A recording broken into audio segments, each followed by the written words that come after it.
Why storage is the most emotional part of home design, and designers often miss it. Let's talk about something that almost no one likes to talk about in interior design. It is about home storage. I am not talking about the pretty kind of storage.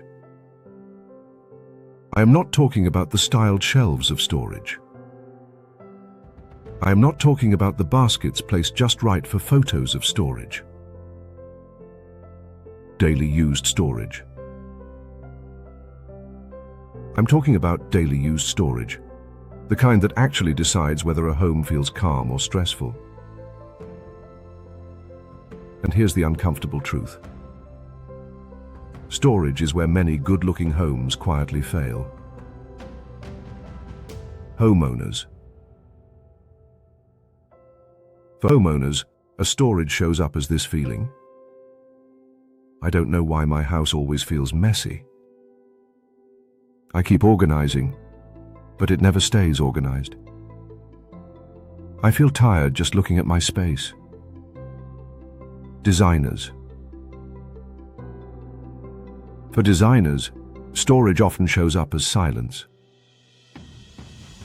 Because storage is usually treated as a technical problem, not a design one. That's the first thing we need to fix. But one, storage is not about stuff. It's about behavior. Homeowners. Most storage is designed for objects. But people don't live like objects. People live in routines. Keys come home tired. Bags get dropped before shoes are removed. Mail enters the house confused. Clothes move through multiple states: clean, worn, half-worn, waiting. Design mismatch. When storage ignores these transitions, clutter isn't a failure of discipline. It's a design mismatch. Designers. Designers often ask, how much storage do you need? The better question is, when does each object enter and leave your daily life? That's a behavior question, not a measurement. Part 2. The most missed storage zone. The first 5 minutes at home. This is where both homeowners and designers miss the most. Homeowners. 5 minutes after entering home. For homeowners, thinking about what you do in the first 5 minutes after entering a home is critical. Think about it. Where do keys actually land? Where does the bag go? Shoes? Jacket? Phone?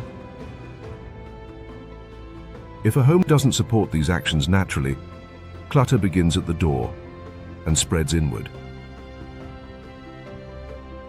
Designers. Not about having more cabinets. This is not about having more cabinets.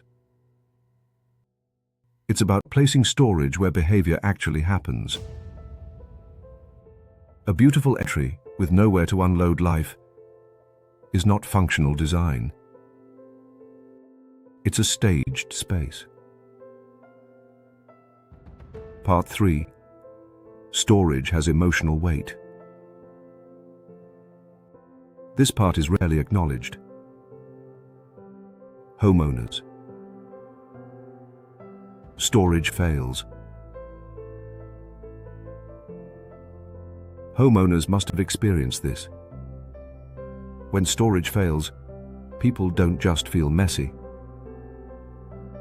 They feel behind, disorganized, ashamed, like they're bad at living.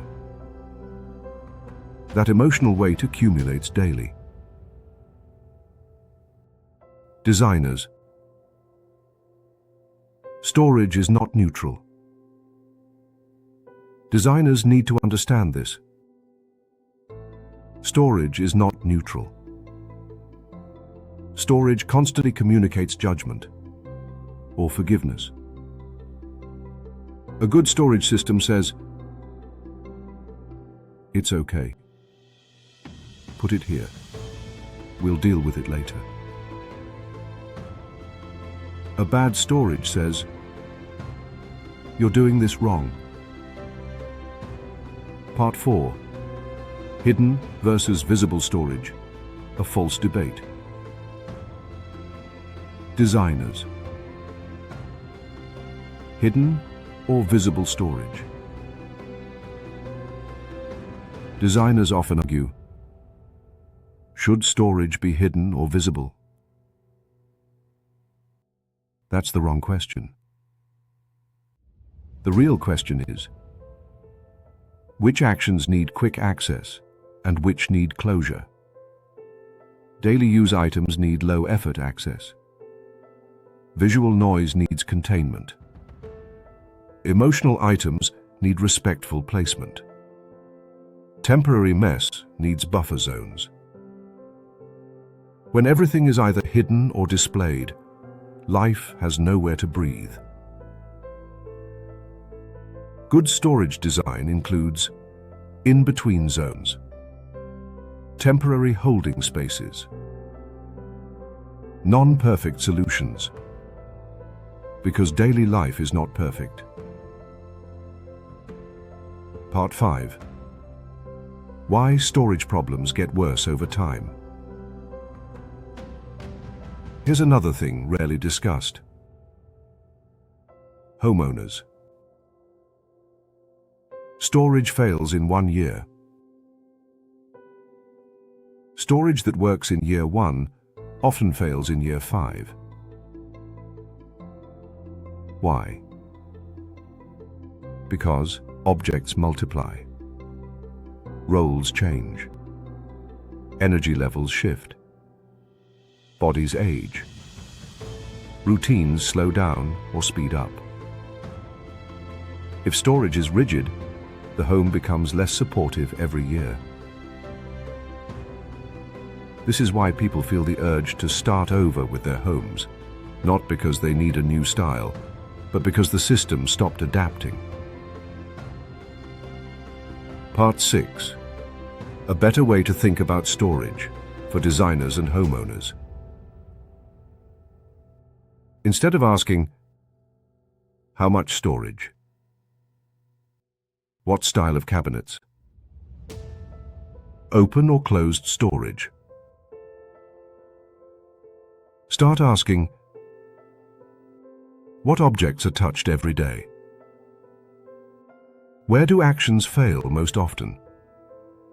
Where does clutter start, not where it ends? What needs to be easy, not beautiful? Designers. If storage drawings don't include behavior assumptions, they're incomplete. Homeowners. If storage makes you feel guilty, it's not your fault. It's the system. Here is the closing thought. Storage is not the boring part of design. Storage is the part that decides whether a home supports life or quietly fights it.